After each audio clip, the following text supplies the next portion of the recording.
थेंबा थेंबात आणि मातीच्या कणाकणात मिसळलेला सळसळत्या रक्ताचा हा अंगार आपल्या मनात थकथकता ठेवा.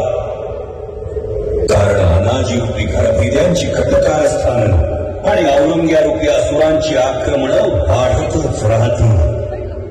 या ना त्या मार्गानं विषप्रयोग होतच राहतील.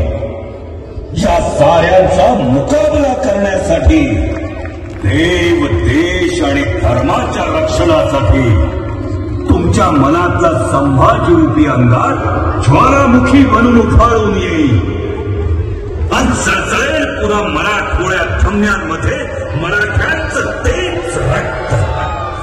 तेव्हा होऊ द्या तुमच्या विचारांचे भाले आणि छातीचे निर्धाराचे कोट. तळपू दे पुन्हा शिवप्रभूंच्या कृतीची भवानी तलवार अन्यायाविरुद्ध, अत्याचाराविरुद्ध.